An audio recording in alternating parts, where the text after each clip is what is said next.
mawalah, amma ba'du. Segenap jamaah salat zuhur berjamaah yang dimuliakan Allah Subhanahu wa taala. Puji syukur sama-sama kita panjatkan kehadirat Allah Subhanahu wa taala yang masih mengkaruniakan kepada kita dengan beribu-ribu nikmat, bahkan berjuta-juta nikmat. Dengan nikmat yang Allah berikan kepada kita, baik berupa nikmat iman, nikmat Islam, terlebih nikmat sehat wal afiyah. Alhamdulillah, Allah Subhanahu wa taala memperkenankan kita untuk bisa hadir di tempat yang penuh keberkahan ini. Mudah-mudahan hadirnya kita menjadi obat buat kita, hadirnya kita menjadi wasilah akan turunnya keberkahan dari Allah Subhanahu wa taala. Amin amin ya rabbal alamin. Jamaah yang dimuliakan Allah, kita masih melanjutkan kajian kita yang masih berbicara terkait tentang fardunya wudu. Sebagaimana yang maklum kita ulang, bahwasannya fardu itu sesuatu yang harus dilakukan. Apabila ditinggalkan salah satu dari kepada kefarduan itu, maka bisa dikatakan wudunya tidak sah. Kalau wudunya tidak sah, maka ibadah sholat kita juga bermasalah. Kemarin sudah diingatkan, kalau fardu wudu itu ada 6. Yang nomor 1 dan nomor 6 itu diambil daripada hadis. Sedangkan nomor 2 sampai dengan nomor 5 itu diambil pada surah Al-Maidah ayat yang ke-6. Jadi dalil terkait tentang wudu itu termaktub di dalam Al-Quran dan Sunnah. Kemarin kita sudah bahas yang pertama dan yang kedua itu jadi satu. Niat disertai dengan membasuh wajah. Yang ketiga kita sudah bahas terkait tentang membasuh kedua tangan sampai dengan sikutnya. Sekarang kita membahas yang keempat dan bila memungkinkan kita bahas yang kelima. Apa fardu wudu yang keempat? Mashun. Di sini menggunakan kata mashun. Mashun itu artinya mengusap. Ba'dir ra'si, sebagian kepala. Min basyarihi, daripada kulitnya. Au sya'rihi, ataupun rambutnya. Alladzi fi haddihi, yang ada rambut tadi, fi haddihi, pada batasan kepala. Bapak yang dimuliakan Allah, saya minta lihat sini Pak, ke depan Pak. Kalau berbicara mengusap dengan membasuh itu berbeda. Ibarat kata seperti orang yang datang ke warteg jam 9. Kalau kita ke warteg jam 9 minta air, itu dikasih cuma air doang. Tapi kalau jam 9 kita minta nasi, dikasih air. Bu, makan bu. Itu mungkin nggak dikasih air tuh, mungkin nggak? Jarang. Orang makan pasti dikasih air. Tapi kalau orang ngopi dikasih nasi apa enggak? Kopi bu, pakai lauknya apa mas? Nggak mungkin. Orang mintanya kopi. Sama seperti Nabi sama Rasul. Ini perbedaan antara membasuh dengan mengusap. Kalau membasuh, airnya itu harus mengalir. Airnya harus jalan. Itu namanya membasuh. Tapi kalau mengusap, nggak perlu airnya mengalir. Jadi kalau membasuh, sudah otomatis itu mengusap. Tapi kalau mengusap, belum tentu itu membasuh. Kalau disebut ngalir, airnya ngalir kayak gini. Saya lulma, airnya itu tuduh berjalan. Kalau saya siram, jalan airnya. Itu namanya membasuh. Kenapa? Airnya berjalan. Tapi kalau saya katakan mengusap, ini air, saya pakai wudhu misalkan, saya ambil nih. Ini ada air, lalu saya buang. Masih kelihatan ada airnya nggak? Saya tempel di sini, sah wudhu. Cuma yang mana ntar yang diusap? Paham? Jadi kalau membasuh itu airnya harus berjalan. Kalau mengusap, airnya cukup ditempelkan saja cukup. Ini berlaku bagi apa? bagi kepala. Kalau berkaitan tentang tangan, berkaitan tentang muka, terkait tentang kaki, semuanya harus dibasuh. Gak bisa tuh air diambil terus buat muka gitu, dibasah gak sah. Kenapa? Itu ngusap muka. Harusnya airnya diambil, disirami, dijalanin. Ini namanya membasuh. Cuma khusus bagi muka saja, bagi kepala saja boleh diusap. Nah, apa yang diusap ini?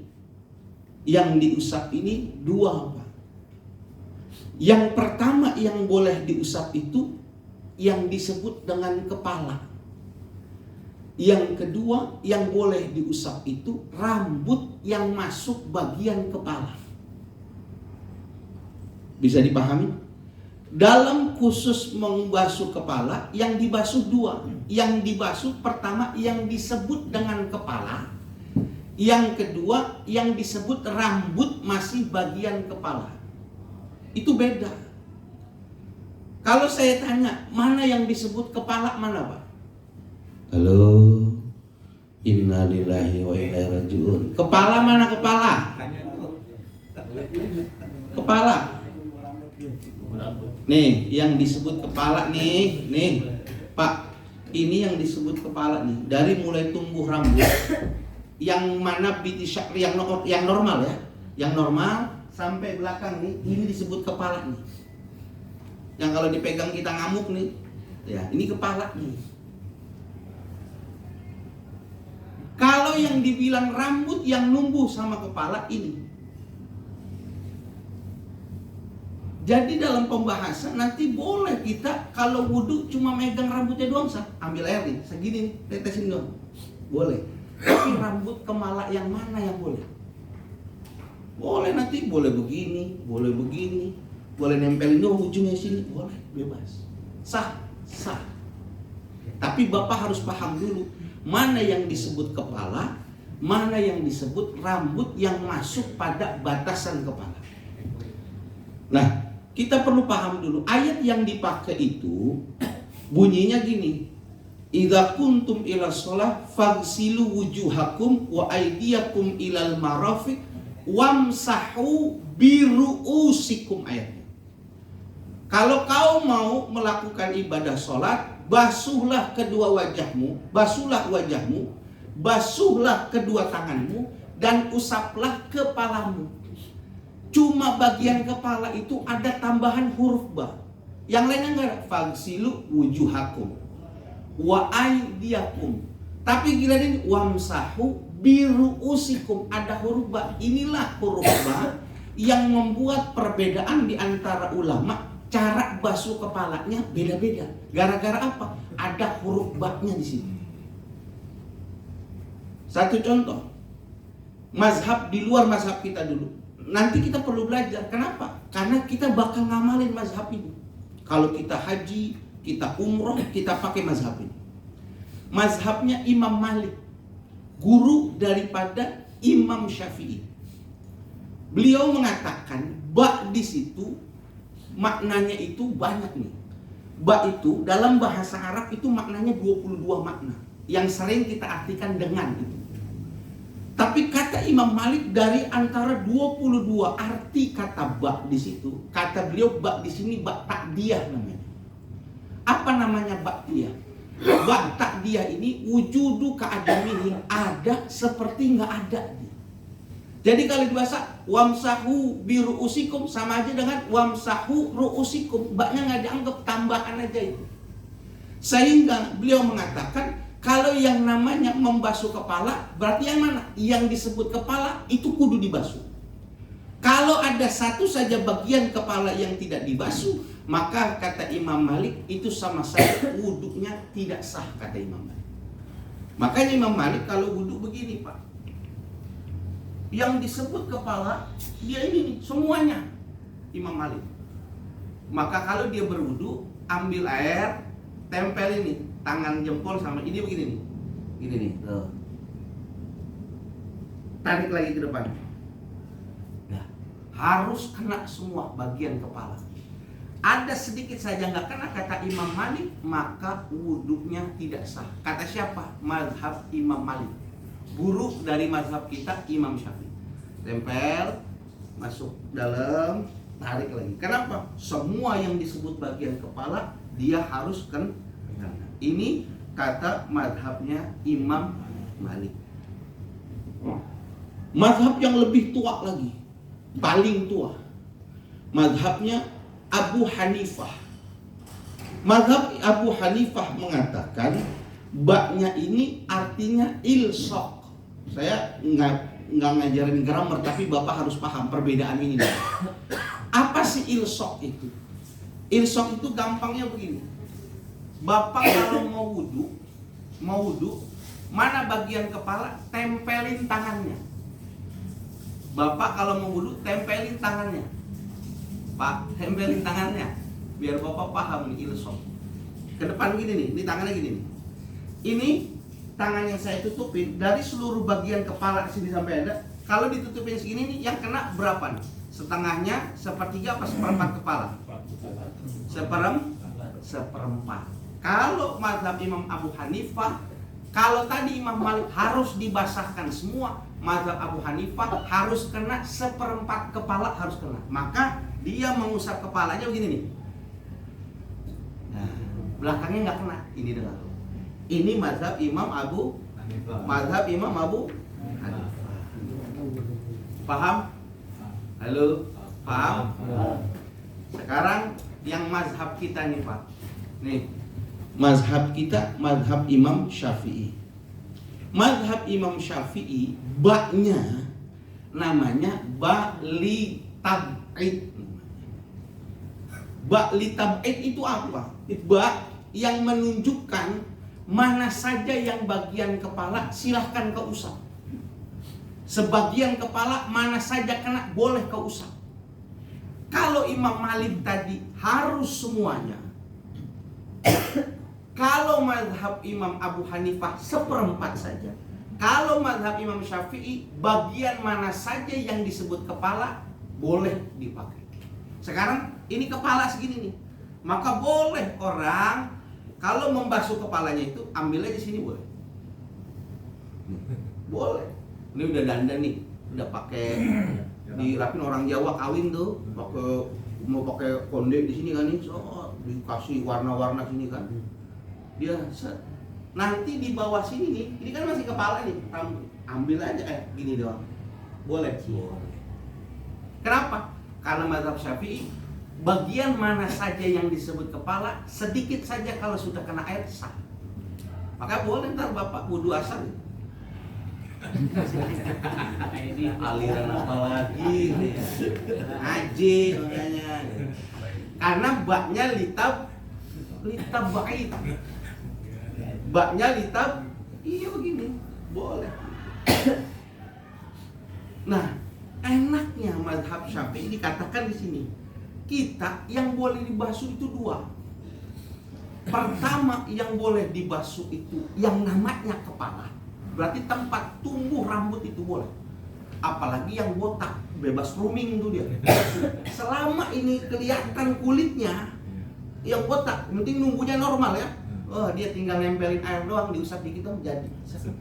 Beres. Kenapa? Botak. Yang kedua, mazhab Syafi'i di sini bolehnya apa? Au sya'ri, nggak usah kulitnya, rambutnya aja boleh. Mana yang boleh? Rambut yang masih masuk pada bagian kepala. Nih, lihat nih, makanya Bapak kalau mau basuh rambut dong boleh gini, ambil air, tetes, kayak gini dong. Nih, sah. Nempel rambut doang, nggak usah kena kulit, sah. Tadi maksudnya apa? Rambut yang masih bagian kepala. Rambut yang nggak boleh keluar dari bagian kepala. Kalau kita rambutnya pendek, kalau perempuan rambutnya kan panjang tuh, ya kan? Segini dia rambutnya, sepantat gitu. Ini rambutnya rambut kepala, tapi sudah keluar dari bagian kepala. Kalau dia wudhu ngambil air nempelin di ujung rambutnya yang ini, nggak sah. Kenapa? Ini rambut udah keluar bagian kepala. Jadi kalau dibilang rambut nggak boleh keluar bagian kepala, gimana? Yang rambut kalau kita kena air kita tarik masih di atas kepala. Makanya bapak kalau netesin air buat di rambut jangan di ujung sini. Kalau di ujung sini nih kita tempel dia keluar nggak? Keluar. Maka jangan di sini nih kalau mau nempel. Ambil air, tetesin aja gini. Tengah-tengah. Supaya apa? Pas ditarik nggak keluar dari kepala. Lu nggak kudu sampai basah enggak. Ginsat. Boleh. Iya. Pernah nggak begitu? Kagak, nggak paham. Saya kira mah kudu basah begini. Iya. Enggak. Jadi ada satu orang gitu. Ada yang sampai begini doang nih. Nih. Gini doang gitu. Pas basah sebagian kepala gini doang. Ini kan masih kepala. Jadi kalau Imam Malik harus semuanya. Kalau Abu Hanifah harus seperempat. Karena kalau Imam Syafi'i yang disebut kepala kudu kena air. Mana? Baik kulitnya atau bagian rambut, dengan catatan rambut tersebut harus masih pada bagian kepala.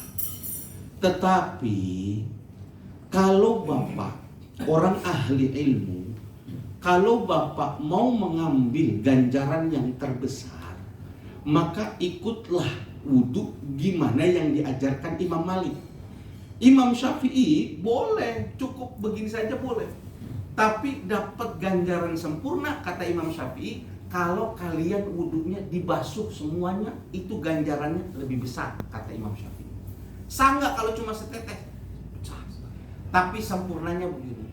Dan kalau kita wudhunya begini nih, maka kita sudah mengakomodir 3 mazhab yang berbeda. Kalau kita cuma gini doang, kata Imam Malik nggak sah, kata Imam Abu Hanifah nggak sah. Tapi kalau kita pakai mazhabnya Imam Malik begini, wudhu kita setiap hari begini, walaupun Syafi'iyah kita niat sempurnakan membasuh semuanya, kata Imam Malik sah, kata Abu Hanifah sah, udah lebih dari seperempat, kata Imam Syafi'i apalagi basah. Dan kita harus paham, Pak. Pahamnya gimana? Waktu nanti kita berangkat haji dan umroh dan harus punya niat. Kita harus berangkat haji dan umroh. 3 mazhab ini kenapa kok beda-beda? Padahal yang membedakan itu hurbanya, Pak. Saya bahas cuma 3, bukan 9. Kalau 9 beda lagi nanti. Mazhab yang hidup 4. Yang saya nggak sebutkan Imam Ahmad bin Hambal loh. 3 mazhab ini gara-gara ba saja itu berbeda makna. Dan perbedaan ini yang dikatakan oleh ulama ikhtilaf fi ummati rahmatun. Berbeda pendapat mereka buat kita itu rahmat, buat senang kita. Kenapa? Karena satu saat kita akan pakai mazhabnya Imam Malik buat ibadah kita. Kapan kita pakai? Waktu haji dan umroh. Mazhab kita Syafi'iyah mengatakan kita kalau bersentuhan dengan perempuan yang bukan mahramnya batal. Kita gandeng istri kita batal. Kenapa? Orang yang boleh kita nikahin maka batal bersentuhan dengan kita. Istri kita batal. Tapi waktu pergi umroh, kalau bini kita penakut nggak bisa pergi dari kita. Pokoknya kalau mau tawaf harus gandengan. Repot kalau kemana-mana kita pakai sarung tangan, repot. Kalau sarung tangan sama sarung tangan kan nggak batal. Iya, dia perempuan pakai sarung tangan. Lah kita kan lucu masa pakai ihram pakai sarung tangan. Kita bawa sarung tangan sepeda motor gitu supaya nggak batal, enggak. Maka kita harus berpindah mazhab. Namanya bertaklid namanya. Berpindah kita. Mazhab siapa yang mau kita pakai? Yang kita pakai pasti mazhab Imam Malik. Kenapa? Karena mazhab Imam Malik bersentuhan dengan mahram tidak batal. Padahal ayatnya sama. Karena Imam Malik yang mengatakan di dalam Al-Quran bersentuhan di situ maknanya bukan bersentuhan kulit. Kata Imam Malik maknanya bersentuhan itu jima. Kalau jima baru batal. Tapi kalau bersentuhan enggak. Maka kita nanti diajari sama guru-guru pembimbing kita, Bapak nanti taklidnya ke mazhab Imam Malik ya. Supaya apa? Supaya ibadah kita tenang. Karena bini kita pegang. Ini model yang begini nggak ada lagi nih Pak. Ini model begini, 1 rasa 4, nggak ada. Ngangenin, ngeselin, gedegin dia orang. Kita yang capek cari duit, dia yang ngabisin. Galakan dia. Kita capek kerja dong, ngomel mulu. Oh nih model begini jarang nih. Kalau bisa tukar tambah. Yeah. Nih, kita nih bertaklid. Waktu bertaklid, bapak, ibu nggak boleh cuma bertaklid niat nggak batalnya. harus bertaklid wudunya juga. Jadi wudunya harus Imam Malik, nanti batalnya juga Imam Malik. Kalau sholat mah nggak ada bedanya. Tapi kalau batal beda. Bapak nggak boleh wudunya mazhab Syafi'iyah, tapi batalnya Imam Malik, nggak boleh. Maka dari awal diajarin, Bapak harus belajar wudunya Imam Malik ya. Wudunya Imam Malik gimana? Tadi tuh, kalau kita Syafi'iyah basuh kepalanya sedikit saja, Imam Malik begini, seluruhnya. Kedua, kalau Imam Syafi'i airnya kudu ngalir, kerannya jalan, tinggal gini aja boleh, asal nyampe beres. Tapi kalau mazhab Imam Malik, dia harus galak gosok-gosok, supaya apa? Airnya benar-benar masuk. Itu doang bedanya. Ya Allah, saya niat wudunya bertaklid kepada mazhab Imam Malik ya Allah. Udah langsung wudhu ngikutin mazhab Imam Malik. Selesai berwudhu, udah niat ngambil mikot, udah gandeng istri kita, batal kita. Kenapa? Kita sekarang mazhab Imam Malik. Kasih tahu bini kita juga, ente berubah mazhab jadi mazhab Imam Malik. Gandengan udah boleh, aman, istri dijagain, nggak perlu diborgol lagi, bawa. Dia mau ke toko mas, tarik lagi, belanja mulu, tarik aja. Jangan diikat pakai tali, tarik, langsung gandeng, boleh. Nanti sholat selesai, udah tahalul umroh kita, udah tahalul haji kita, kan mau batalin tuh. Waktu kita kencing, udah batal tuh mazhab Imam Malik ya, batal. Kenapa? Semua mazhab kalau kencing, kalau berak itu udah batal wudunya. Ya, batal. Maka pas wudhu, ya Allah saya balik lagi mazhab Syafi'iyah. Udah selesai, harus belajar. Kalau Bapak nggak belajar gitu, wudhunya Syafi'iyah, pas mau ibadah ngikutin Imam Malik, nggak batal wudunya, nggak sah. Kenapa? Wudunya ngikutin Syafi'i, namanya tanfik namanya. Nggak boleh mencampur adukan mazhab, nggak boleh. Kayak Bapak nanti Ramadan harus belajar bayar zakat. Kok belajar? Saya tiap tahun bayar zakat. Oke, bayar zakat. Saya tanya, Bapak zakatnya pakai apa? Ya pakai uang lah. Bapak salah. Syafi'iyah itu nggak bayar pakai uang, pakai beras.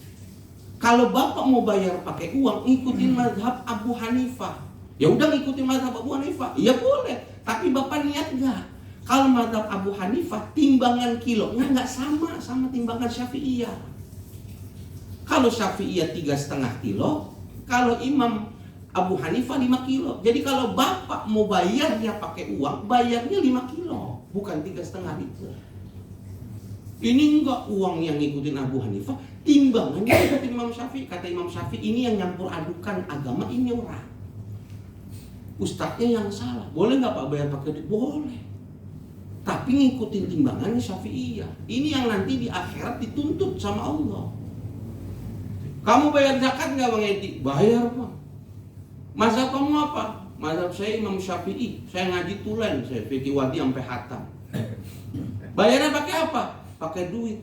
Nanya Allah sama Imam Syafi'i, Imam kamu bayar zakat pakai duit? Kagak. Saya nggak pernah ngewajibin zakat pakai duit, nggak pernah. Saya pakai kutul banget, pakai makanan satu negeri. Bang Edi gimana sih? Mazhab Syafi'i kok nggak sama Imam Syafi'i? Kata Bang Edi, iya betul.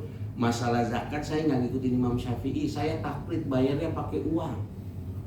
Ikutin siapa? Abu Hanifah. Abu Hanifah, kamu benar zakat pakai uang? Betul. Kenapa? Karena kadang-kadang Ustadz kalau dikasih beras nggak dikasih amplop nanyain. Masa beras cuma lebaran cuma beras doang, ini kagak ada sarung-sarungnya. Butuh duit juga kan? Maka kata mazhab Abu Hanifah, kenapa boleh pakai uang? Karena uang maslahatnya lebih besar. Betul, betul. Udah dibayarin pakai uang. Berapa yang kau bayarin? Saya bayarnya 3,5 kilo. Kata Imam Abu Hanifah, enggak sih nggak segitu. Saya 5. Jadi kata Allah, Bang Edi, ente sebenarnya ngikutin siapa? Nggak jelas. Ini yang nggak boleh.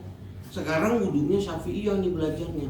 Giliran umroh, kategori taklid Imam Malik beres. Tapi wudunya Imam Syafi'i, ibadah umrohnya percuma. Makanya harus belajar. Nah sekarang kita nggak apa-apa Syafi'iyah, mana amal yang sempurna ikut ini, ambil ini nih. Karena sebaik-baiknya orang ilmu nggak mau dalam ibadah bikin pertentangan, dia nggak mau. Pak, sholat di sini nggak pakai kunutnya, oke beres, nggak pusing dia. Kenapa? Sunnah abad, sengaja tidak sengaja nggak pakai kunut nggak masalah buat sholat kita. Tapi kalau kita cerdas, paham makna daripada kunut, kita bisa kunut walaupun sebentar. Nih, kalau Bapak paham, Imam Maharomain itu cerdas. Mazhab mereka, Wahabi itu nggak pakai namanya kunut. Kenapa? Mereka menganggap kunut itu nanti waktu nazilah, waktu ada bencana baru kunut. Tapi mereka paham, di belakang mereka ini mazhab Syafi'iyah. Syafi'iyah ini, mazhab mereka, ini adalah orang yang kunut. Maka mereka itu, baiknya mereka, waktu mereka iktidal dilamain. Nah, kita ini kan habis rakaat kedua iktidal kan. Nah, kita kan biasanya melakukan kunut. Kunut itu yang penting bacaannya, bukan angkat tangannya. Dan apa yang disebut dengan kunut? Kunut itu tashtamilu bainas sana wa du'a. Yang namanya kunut itu meliputi cuma dua hal, pujian kepada Allah dan pohon ampunan kepada Allah. Pujian dan ampunan, kita bilang aja gini, Allahumma gfirli ya ghafur, udah cukup, itu kunut namanya.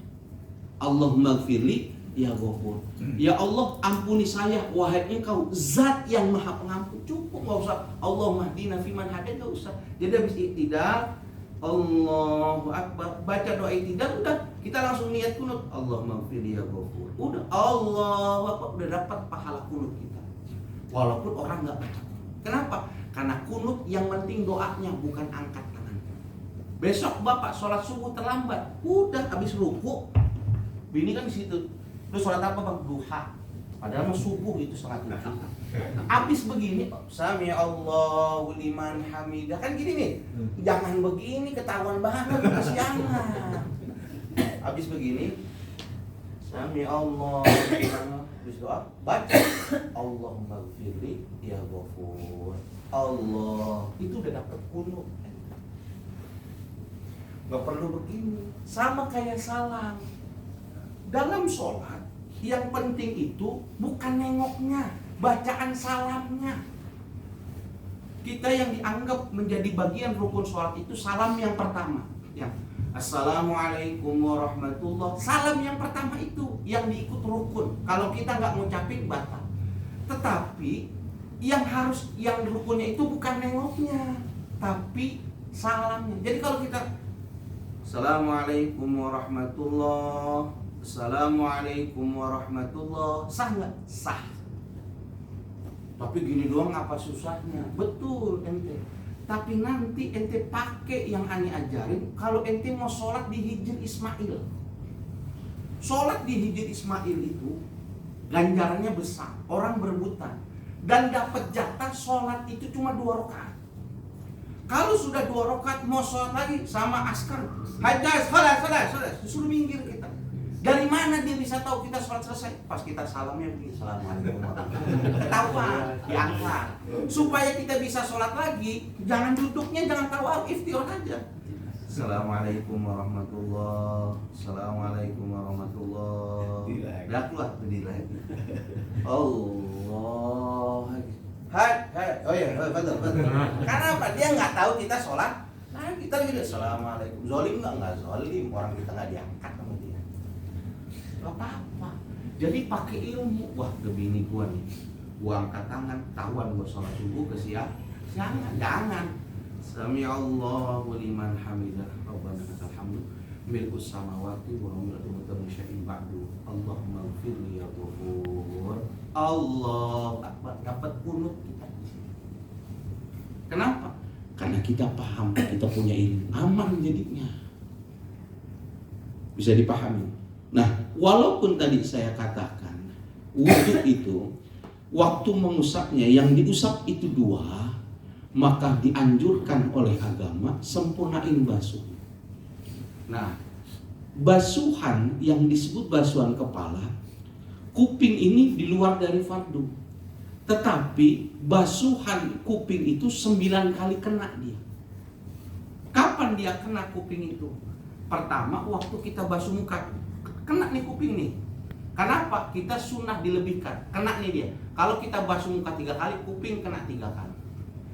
Waktu kita basuh bagian kepala, kalau kita pakai mazhab ya Imam Malik, artinya kita Syafi'iyah, tapi mau yang sempurna kita begini, ini kuping kena juga nih. Gitu. Waktu kita ngambil nih, ini kuping kena juga nih. tapi nggak sempurna. Nanti disempurnakan pas di bagian dia. Bagaimana caranya? Kalau kuping makruh, dibasuhnya satu-satu makruh. Ada nggak? Atau begini? Ini ada nggak? Ada nggak? Orang yang ngaji nggak? Nggak ngaji ya, kasih tahu jangan begitu, makruh. Bagian kuping itu langsung dibasuh dua-duanya. Gimana cara basuh dua-duanya? Nih Allah udah bikin jalanan nih. Maka caranya telunjuknya masukin, jempolnya di belakang cuping nih. Ini. Udah jalanin aja sendiri tuh. Tadi dia jalan sendiri tuh, ketemu tahu ujungnya di atas tuh. Ini jalan tol nih, dari sini nih sampai Ciawi nih sampai sini nih. Jadi itu masuk ini di sini aja nih. Nih. Jalanin telunjuknya untuk ngikutin jalur nih. Ketemunya di atas. Udah gitu. Sunnah 3 kali. Kalau nggak dibasuh ini nggak apa-apa karena bagian sunnah. Tapi saya pengen bilang kalau yang dibilang wuduknya dilebihkan pasti nyenggol kuping. Sunnah gurok lebihkan bagian muka itu kuping kena tuh. Walaupun bagian luar. Sunnah basuhkan kepala waktu dia basuh semua kuping kena nih tuh pasti kena. Kecuali dia yang ambil minimal tuh yang begitu tuh boleh. Dan nanti pas sebelum kaki sunnah tuh masukin tangan dua-duanya ini gini nih tuh. Nah karena kita terakhir kepala, waktu kita masuk kepala kemarin saya bilang setiap bagian fardu ini usahakan pakai doa walaupun bahasa Indonesia. Pas basuh muka, ya Allah putihkan wajah saya pada hari di mana wajah-wajah orang yang melakukan kesalahan itu dibuat hitam sama Allah. Nanti ini orang-orang yang pelaku maksiat walaupun ganteng mukanya di akhirat hitam semua. Bahkan ada yang berwujud binatang, anjing, babi bisa. Jangan ya Allah. Waktu kau dibangkitkan muka saya berikan bayit, muka yang bersih, muka yang cerah. Waktu kita basuh tangan kanan, ya Allah tolong kasih tangan saya yang kanan ini dalam menerima kitabmu. Tandanya apa? Orang yang menerima pakai tangan kanan, orang yang berhasil. Waktu basuh tangan kiri, ya Allah jangan pakai tangan kiri ini ya Allah. Kenapa? Kiri ini lambang keburukan. Kalau kita menerima catatan pakai tangan kiri, berarti kita masuk ke dalam neraka dulu baru ke surga. Berapa lama di neraka? Tergantung dosa kita. Waktu kita basuh bagian kepala, kita doa, Allahumma harim sya'ri wa basyari 'alan nar. Allahumma harim sya'ri wa basyari 'alan nar. Gampangnya, ya Allah haramkan kulit kepala saya dan rambut saya untuk tersentuh api neraka. Ya Allah jangan dibakar di neraka ya Allah, jangan dibakar ya Allah. Kalau kuat ya Allah, kesundut rokok aja panas apalagi dibakar. Paham ya? Nah, ini kajian daripada kita membasuh bagian kepala. Jadi 2 yang masuk dalam kajian membasuh kepala. Pertama, kulit kepala itu sendiri selama masih di bagian kepala silahkan kena sedikit saja, Syafi'iyah sah.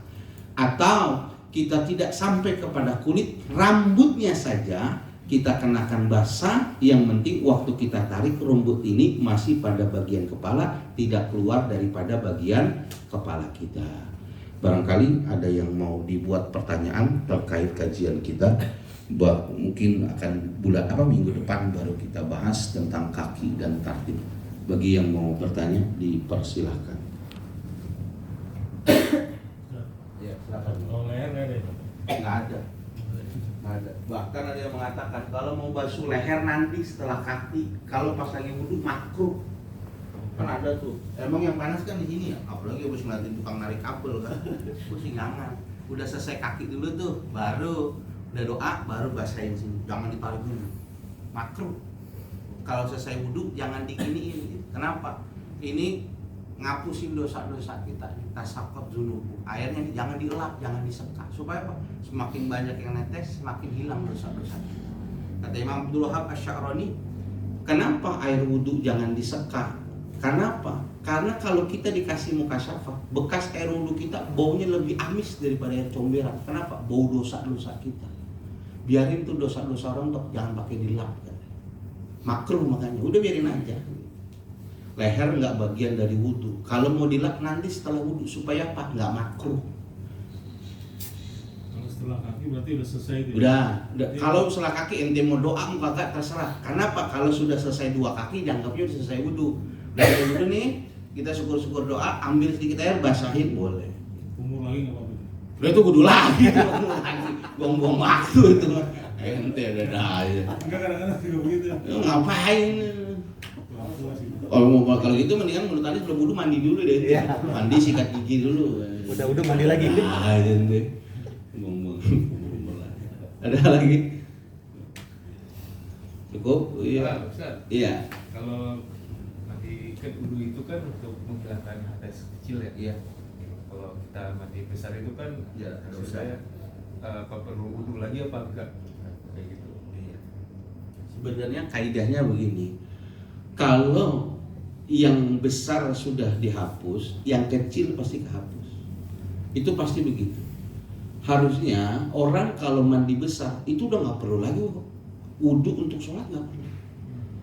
Tapi kenapa orang masih kalau habis mandi janabah wudu mau sholat? Karena dia nggak paham cara wudu. Kalau logikanya harus begitu bang. Ada orang, saya nggak analogikan, ada orang maling ayam. Maling ayam itu 3 bulan hukumannya.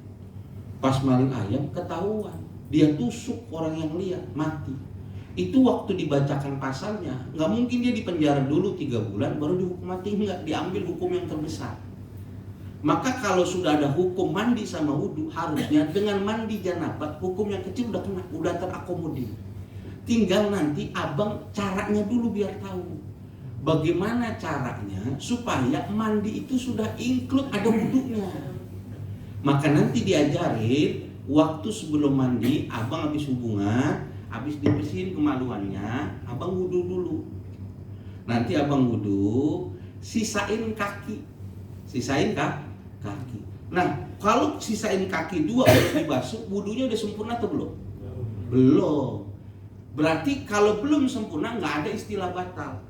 Udah habis itu baru abang mandi janabah. Terus semuanya dari atas sampai bawah sempurnain semua. Pegang ini boleh nggak? Boleh. Kenapa? Orang belum wuduknya belum sempurna. Pegang aja, garukin kalau panjang di ini dulu. Misalkan kayak beduk ya kan, mau dibersihin dulu ya kan. Dikeluarin semua sih. Udah beres semua nih. Udah selesai.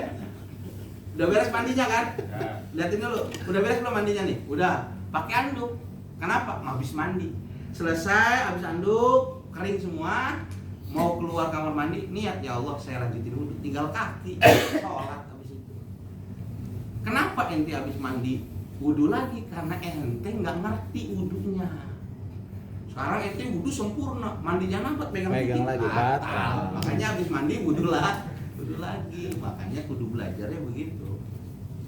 Wudunya sisain terus, selesai mandi janabah pakai sabun, rinso, pakai semuanya, wiper misalkan. Udah beres semua nih. Udah pakai anduk, waktu mau sholat tinggal basahin kaki, lanjut ya Allah, lihat lanjutin kaki, basuh kaki yang rapi, 2 sholat. Tapi itu kan tetap 2 kali, boleh nggak 1 kali? Boleh. Nyontohinnya kapan? Kolam renang. Kalau di kolam renang, abang masuk aja, nyelam gitu, jeblung dalam situ niat, ya Allah saya niat mandi janabah, langsung ke atas, nggak usah pakai wudu, sholat boleh. Kenapa? Karena orang yang di kolam renang itu dihitung seperti orang yang sisir, nggak punya sisir saya. Sisir itu sisinya banyak bang, sisir. Kalau saya seret gitu, itu kena semua apa enggak? Kena semua enggak? Kena semua. Itulah ibarat orang yang berenang nyelam. Waktu kita berenang kepala dulu, kita basuh kepala dulu, basuh tangan dulu, baru kaki langsung sholat boleh. Jadi anggap ini kolam renang nih. Dari sini kita janabah nih. Jeblung, jos, jangan naik dulu sampai kena semua. Kita niat, ya Allah saya niat mandi janabah, sampai ujung set langsung berdiri takbir Allah.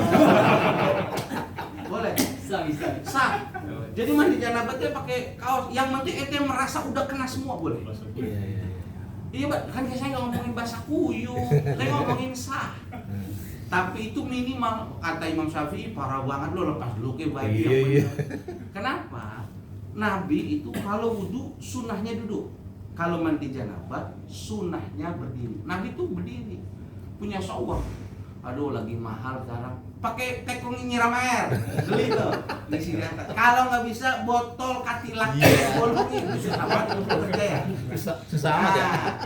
Cuma inget, cuma ada satu aja Pak. Kasih tahu istri bapak, anak perempuan bapak, termasuk kita. Waktu mandi janabat ada satu bagian, dia bagian yang harus kita siram. Dan dia baru bisa disiram kalau kita jongkok. Dan itu kelihatan sama perempuan. Kalau dia jongkok, dia senyum, waktu perempuan berdiri dia minum. Nah, itu waktu cebok harus dibasuh. Kalau perempuan mandi janabat, ininya harus dibasuh. Kenapa? Waktu dia sobek pecah gara-gara kita, ini termasuk bagian luar sehingga harus disiram waktu mandi janabat. Sisanya udah dari atas pakai keran. Rapihin semua. Tadi udah sisain wudhu, selesai udah pakai sabun, pakai ini semua, mau sholat, maaf ambil keran, lanjutin satu. Beres sholat. Ya, paham? Ada lagi? Ini hubungan dulu aja sama bini. Telepon saya kalau lupa. Iya bang. Yang tadi apa namanya kan wudhu dulu sebelum mandi janabat, Iya. sisain kaki. Betul. Posisi wudhunya badan wudhu, right? Boleh. Wudhu itu apa? Sekarang saya tanya nih bapak, wudhu pakai sempak sah apa enggak? Wudhu pakai sempak sah apa enggak? Enggak salah, pakai air mas wudhu pakai sempak. Salah Pak. Kenapa ya? Emang enak lo bohongin. Masa wudhu pakai sempak? Pakai sempak enggak sah. Wudhu pakai air. Maksud saya begini. Tempat yang paling dibenci sama Nabi dua, pasar sama kamar mandi. Iya. Karena sarang setan. Kenapa kita sunnah laki perempuan kalau ke kamar mandi pakai tutup kepala, ibu pakai tutup kerudung, kita pakai peci. Kenapa? Malu kita diintip sama setan dari atas. Kalau kita tutupin kepala pakai peci, setan nggak bisa lihat kemaluan kita. Begitu. Bahkan Nabi kalau mandi pakai kemben. Nabi nih mandi pakai kemben, saking nggak mau kelihatan aurat. Tapi sekarang umatnya nggak tahu malu. Jangankan dalam kamar mandi, dari kamar ke kamar mandi udah telanjang. Ondel. Dia wudhu, dia merasa punya rumah sendiri kan. Kalau rumah mertua nggak mungkin berani begitu, kan dikata orang gila kita mertua. Sekarang nggak apa-apa Imam, asal kita nggak masalah. Kenapa? Kita ngomongin adab. Kalau yang kita bahas tadi fikih, rusak apa enggak? Kalau adab, ya udah jelek banget. Adab wudhu telanjang tuh nggak pantas. Kenapa? Malu dilihat setan. Kata setan pendek belah. Enggak, bercanda. Jadi boleh nggak? Boleh. Mam, pendek mam. Kalau mandi janabat bagusnya pakai kain. Jadi basahin kainnya udah terasa dinginnya dibasuh. Itu Nabi pakai kain mandi. Kenapa? Nabi itu Rasulullah pernah lagi naik satu tangga. Tiba-tiba di bawahnya Sayyidina Ali. Sayyidina Ali itu sepupu Nabi, menantu Nabi, kawan dekat Nabi. Nabi ketarik sarungnya sedikit, kelihatan betisnya putih banget. Ali nggak sengaja ngeliat gitu. Lalu Nabi ngeliat muka Ali, Nabi mukanya merah. Kenapa? Malu. Saking malunya, betisnya dilihat Sayyidina Ali yang laki-laki. Ini laki-laki udah tua, giliran di rumah celana boxer gitu. Bulu kemana-mana pede banget gitu. Dajjal, malu udah tua, muka aurat pakai celana pendek, mempanin burung, khusus pakai celana. Gak pakai sempak lagi, kemana-mana, palanya ke sini, kadang ke sini. Kalau boleh sah, telanjang boleh nggak? Boleh, tapi nggak ada adabnya. Nah, yang kita ajarin sekarang ini bukan cuma sah tidak sah, tapi afdolnya gimana? Ya, kali ilmu tuh naik. Ini pertama sah tidak sah, yang kedua afdolan mana gitu. Kalau sah nggak, ya sah bang, nggak apa-apa. Telanjang wudhu, telanjang mandi janabat, telanjang boleh. Bahkan nanti dalam kajian kita sholat menutup aurat boleh, dalam keadaan sholat telanjang boleh, harian namanya. Kalau dalam keadaan darurat boleh, sah. Yang penting tidak dilakukan berjamaah. Saya lagi pakai pakaian berjamaah telanjang nih, sendirian dia. Atau Ustaz boleh sholat telanjang? Iya nggak jamaah di sini, PA. Sholatnya di gudang dulu sendirian berkelapan. Ini yang belajar setengah-setengah nih. Ada lagi, ini jam makan siang soalnya. Cukup ya.